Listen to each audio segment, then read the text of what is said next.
All right, welcome back to Kickin' with Kunkel this week. And you don't know who this is, probably based on looking at him. You probably don't even know him by name. Andrew Johnson, first of all, thanks for coming on Kickin' with Kunkel. My pleasure. Thanks for inviting me. This is Toro, the real human being underneath the Toro outfit. How do you get into this? Let's jump right into it. How do you become a mascot? Because you love the Chiefs fan? You were a Chiefs fan, is that right? So growing up in Kansas City, my parents were always pushing me to play sports. They wanted me to play t-ball. They wanted me to play soccer. And instead of doing much playing on the field, most of my playing involved practical jokes and goofing around with my friends on the bench. So I never thought that my job as a bench warmer would lead to a job in the National Football League. But flash forward to when I was in the 5th grade, born and raised in Kansas City. We had an assembly program, so my whole entire class worked our way down to the gymnasium. We sat down. Mascot for the Chiefs comes busting into the room. He's running around. I don't know if you've ever seen the Chiefs mascot before. Yeah, isn't he like a wolf or a dog? Yeah, okay. Yeah, so he's got these big, like, googly eyes. He's got these big round hips, big and round, kind of like Orbit if you've seen him at the Astros games, making all the kids laugh. And then he breaks the #1 mascot rule.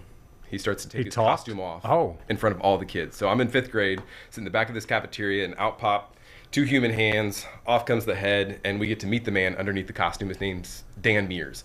And at that point, Dan had been with the Chiefs for probably 15 years. Now, I think he's going on season like 34, 35 with the Chiefs. He's still with the Chiefs. So during that assembly program, takes the costume off and tells us some really cool stories about things he's done with the Chiefs, people that he's met as a result of his job. Chiefs shared some really cool stories and then tied it into some kind of educational message. And I don't remember what educational message he brought that day. Of course. The only thing that stuck out was like, that's the coolest job in the world. And that's something that I want to do whenever I get older. At the very end of his presentation, he lets one of the kids try on his costume. And I was the kid that got randomly selected that day to try on the KC Wolf outfit.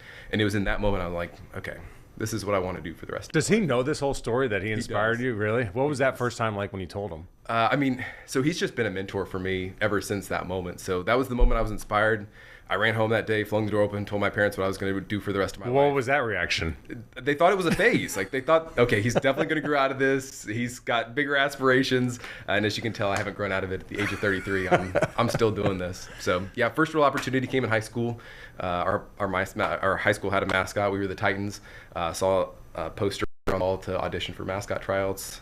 Showed up, had a skit prepared, everything prepared, and then the mascot by default. Nobody else showed up for auditions, so got to do that for 3 years.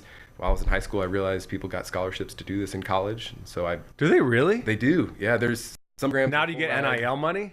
Now that I don't know. A whole new feature that wasn't around whenever I was there. But yeah, so I was on a scholarship to do it in college at a small Division II school about 2 hours north of Kansas City. And it was while I was there that I realized people actually make their living doing this. And so I reconnected with Dan, with the Chiefs, got to know the guys that worked with the Royals and all the different teams in Kansas City, and started working with them all through college. And that's where I started to network and gain more experience. And that ultimately led me to my first opportunity in Dallas. I worked for the Dallas Stars for a year, and then now I've been here in Houston this is season 10. Holy smokes. Okay. Yeah. A lot to get to, a lot of questions, because this is like such a different world. It's a really weird world. So in my world, like I go on air for the very first time and I'm really green and I'm really, really bad. Like I don't think I'm ever going to make it. I'm not going to be any dang good. And here we are 15 years later, like I'm still trying to get like just a little less worse every day, right? When you do your first gig and you gain experience, as you say, like what is that? Like what are you bad at that you need to get better at? Part of it, I think, is just understanding yourself and your body.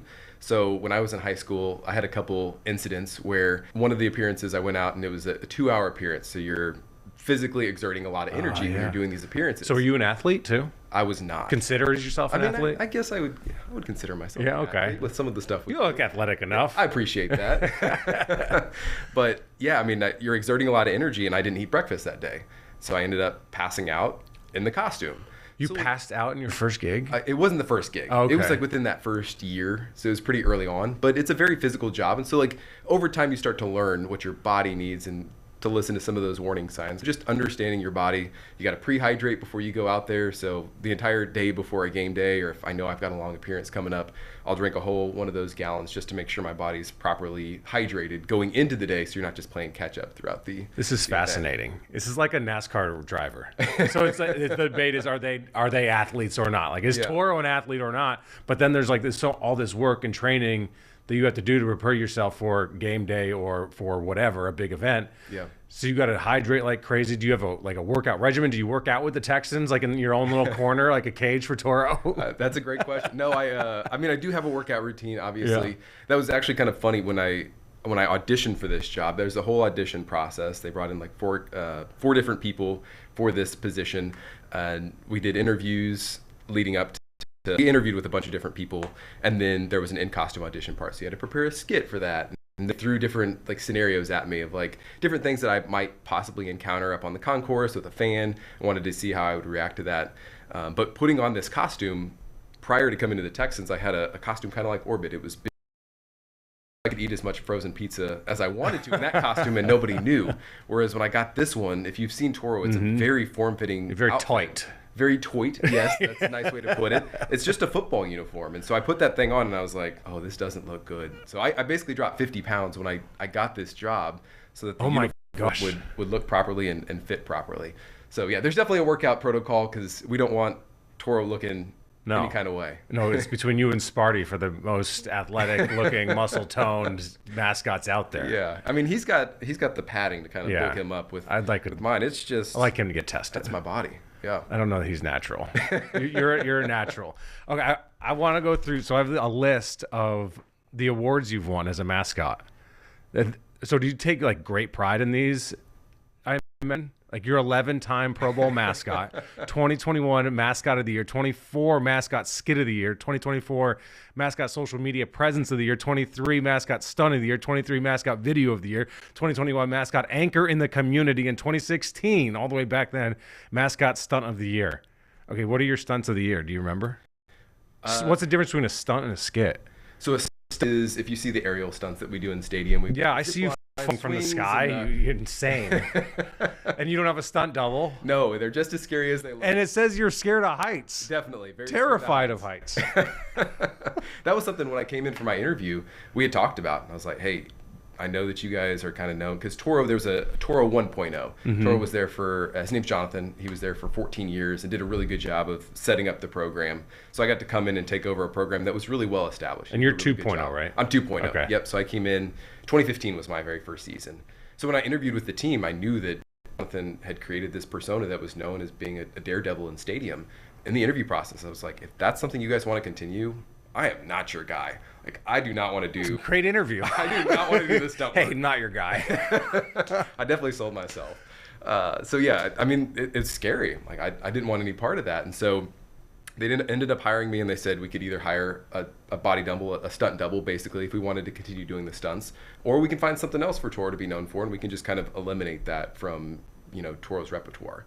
So, again, Jonathan and I overlapped for a matter of 5 weeks. So he was able to kind of train me and teach me what Toro does and how Toro does it and introduce me to people around the building.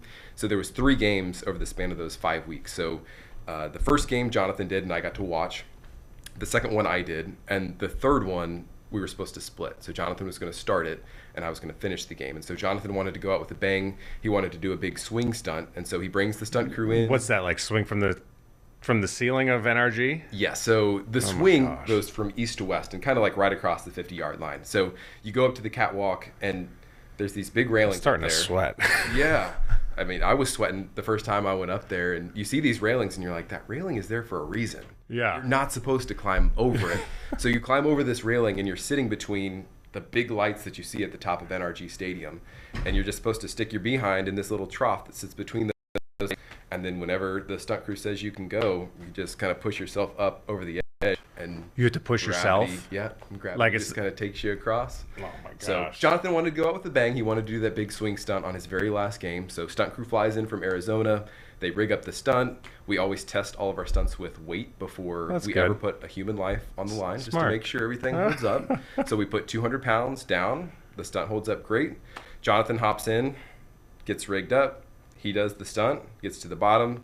He wanted to test it with the costume just to make sure everything's right with the harness and the head's strapped in good. So if he flips upside down, the head's not going to fall into somebody's lap underneath. Oh my gosh. Underneath the rigging.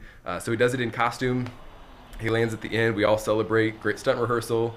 And then all the eyes in the room, I just felt everybody kind of turn towards me and like, hey, now it's your turn. And I'm like, oh, no. Like, you guys didn't sit in on my interview. I told the group, like, I told you I don't do this. I'm not doing this. And they're like, well, if that's the case, this might be a once in a lifetime opportunity for you.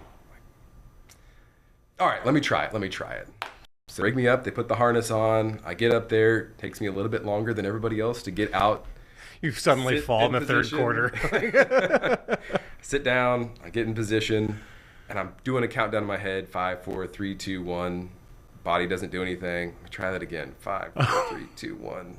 Nothing's moving. The stunt crew's like, do you want me to count down? I'm like, I've already tried that, didn't work. Eventually I got myself over the edge, did the stunt, hit the ground. Let's do that again. They knew exactly what they were doing. If they could get me down once, sure I was going to catch the bug. And so it's just exhilarating. It's exciting. And I've been doing it ever since. Have you ever had anything go wrong in a stunt? That's a good question. I clearly survived them all. That's right. I'm still here today. That's positive. No, we have the same guy who's been rigging our stunts since 2002 was technically the Texans' first season. So Christian Smith is the guy who comes in and rigs up all of our stunts, and he's been with us since 2002. He knows the building really well. We've established a very high level of trust, and he has a perfect, clean track record with everything. We test everything very thoroughly. If we're doing a test, he checks every single point to make sure it's held up from the previous test.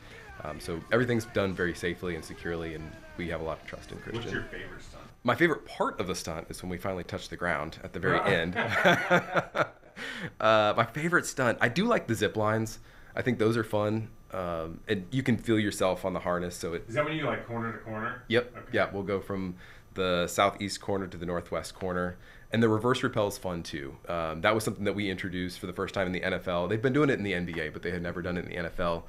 In the NBA, the arenas are a little bit smaller, so it's not as great of a distance to go from the stands up into the catwalk. Sure. But in these NFL buildings, they're a lot bigger, which means that distance is a lot longer. So we weren't sure if we were going to be able to do it, but our stunt crew figured out how to do it. And so I'll hook a banner or something to me.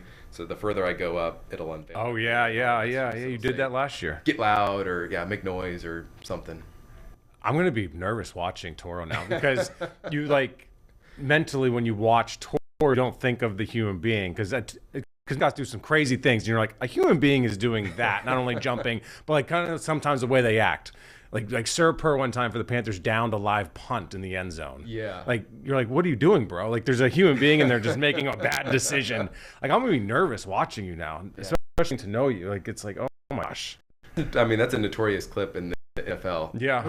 What, probably the 90s maybe? It was early. Yeah, because I remember Bill Cowher was the head coach of the Steelers, and you can see him on video being like, okay, it's funny. Like, what is he doing? It's a live game. You can't do that. What are some other moments that live in your head that are just notorious for mascots in all sports? Yeah, that's a good question. I mean, when I was in Kansas City, one of the things the Wolf did that made headlines was there was a guy that jumped out of the rafters and went running, and the Wolf was down there on the sidelines, saw this all happening, and he was the one that was able to body slam him, and I don't know where on the field. Not a skit. It was not a skit at all. This was an actual awesome. Live fan in the game, and security was chasing him and wasn't able to get him, and the Wolf was eventually able to make the tackle. Do you have a text thread of mascots, and you're like, bro, that was awesome.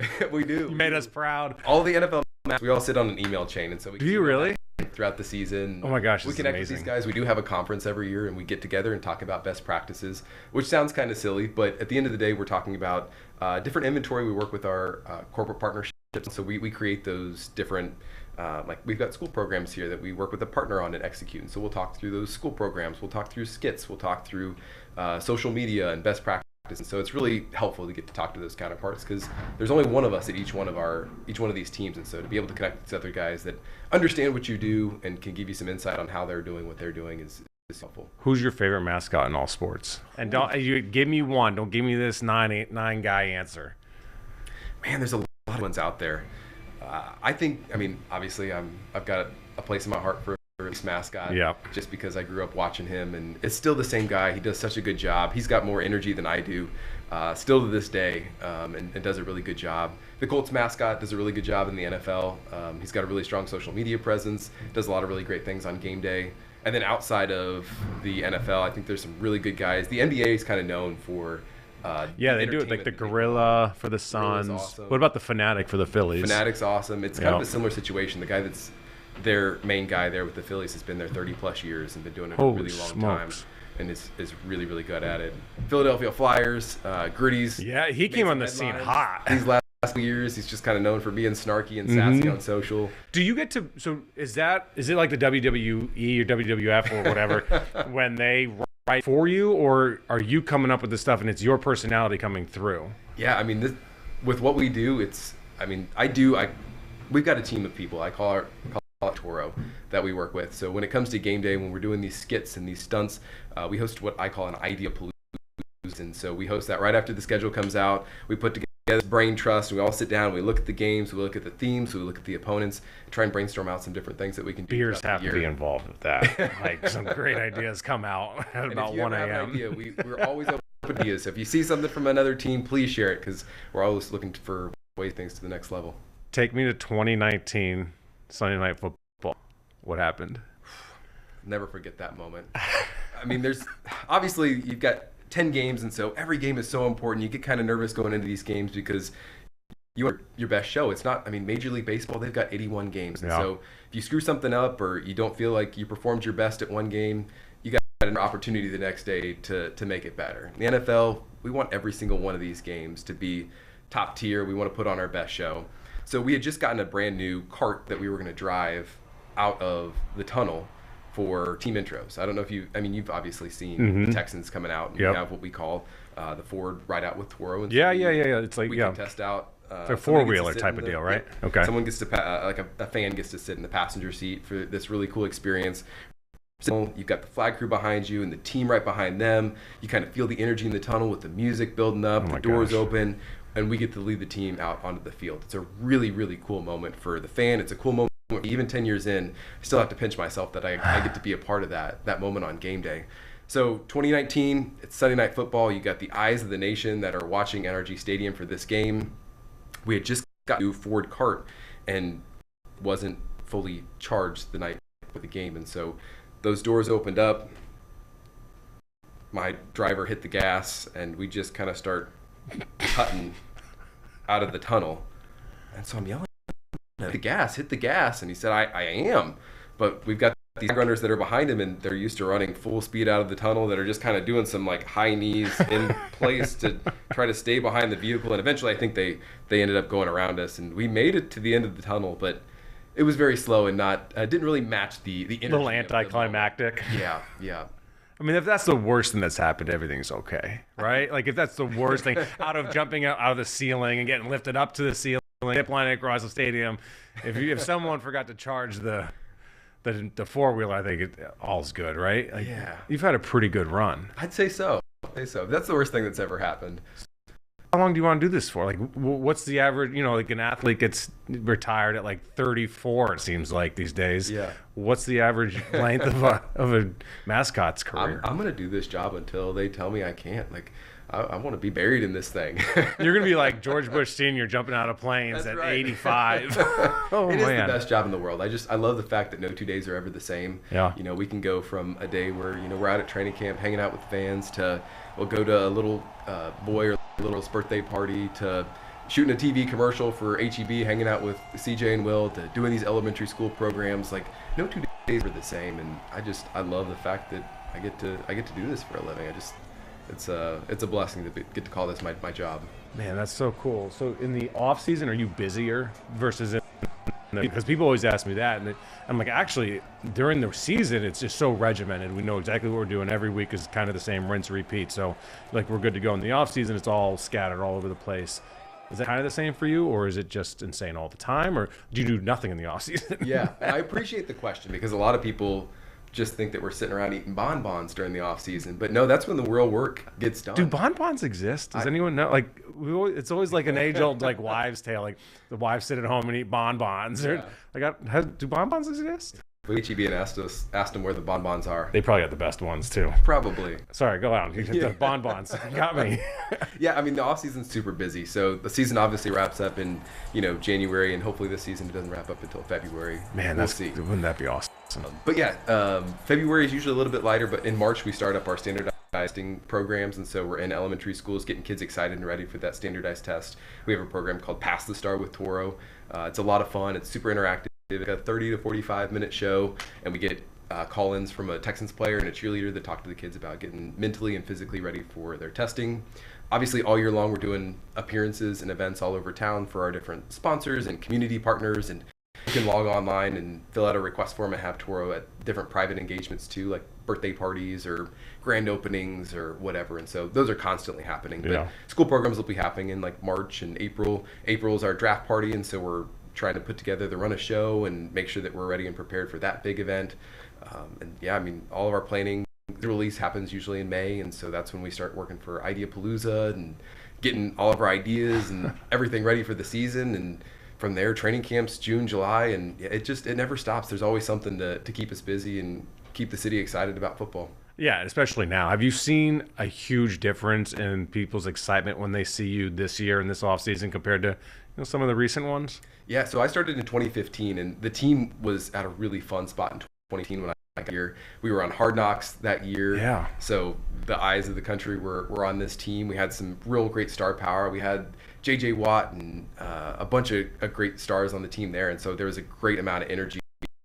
The city's matching that level of energy, and I think it might have even increased since then. I mean, we drive around town in a big vehicle that's got Toro's face on it. It's got a big Texans logo. So we'll just pull up at the gas station, and the person at the pump next to us wants to talk about the Texans and how excited they are about CJ and Will and having D'Amico Ryans back. I mean, people in the city are really excited for football, and it's going to be a great year.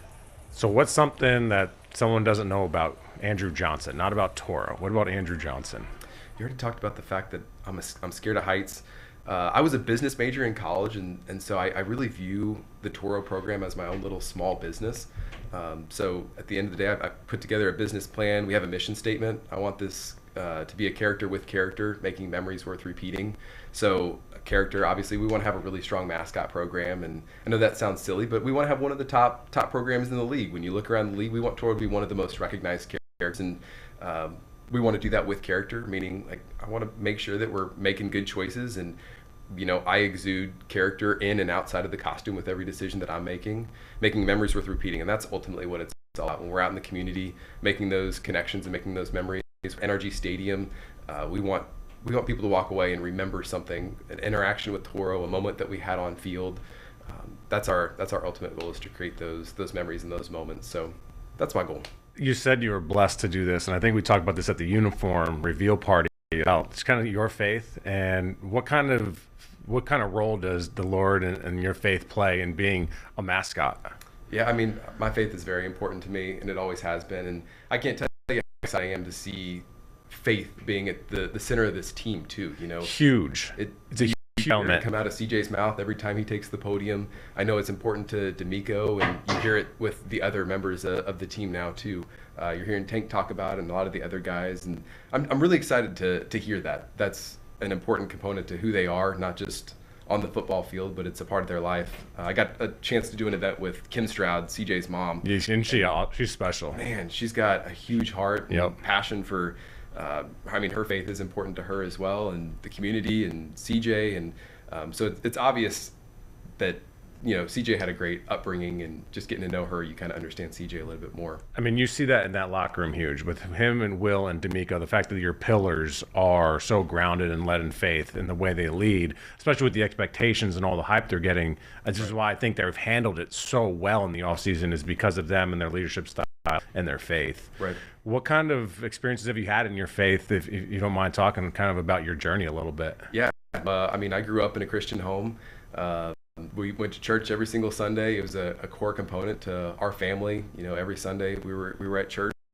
I went to summer camps every year with the church, and ultimately made that decision to accept the Lord as my Savior when I was in the fifth grade. And obviously it's been a key component to every day for me, is having my quiet time with the Lord, and now making that an integral part of our family. I've got a 4-year-old and a 1-year-old, and just making sure that they're growing up in church and they know the Lord and love Jesus as well. It's important. Man, that's awesome. I love hearing that, because I think people are getting more and more bold and confident in talking about it, and I think it's special. Let's wrap on anything new that we're going to see this year. Man, we got a lot. What's come out of Ideapalooza? We got a lot of fun things. You're going to have to make sure you're entertained. Oh, come on. Give me a sneak peek of something. Be there this season. We got a lot of fun stuff. We got some fun collaborations with people from around town. We got some. Toro's kind of known as a prankster. He's known for his crazy stunts inside the stadium. I love how you refer him to Toro, like versus you, like like I am known for this, like because it's you doing it. Technically, yes. But yeah, sometimes you kind of have to separate the two. But yeah, we got some fun collaborations this year. We got some fun stunts. We got some fun pranks that we plan on playing on some opposing team fans. And in December, I've been working on a project for 3 years. So if you got little kids that like to read, there's a project that you writing a book. I can either confirm or deny, but coming in December, there may be something in the Houston Texans team shop that I've written and created, and something to look forward to. That's a big project that'll be released this season. Dude, this is awesome. Fall tour, great social media follow, by the way. And he'll even chime back a couple times. Andrew, I appreciate you coming on. Thanks for having me, Will. You guys click, like, subscribe, do everything you can with Kickin' It With Kunkel. We appreciate it. We're going to have a lot more coming up in the future weeks as well, especially Texans focus. Thanks, bro. Thanks, brother.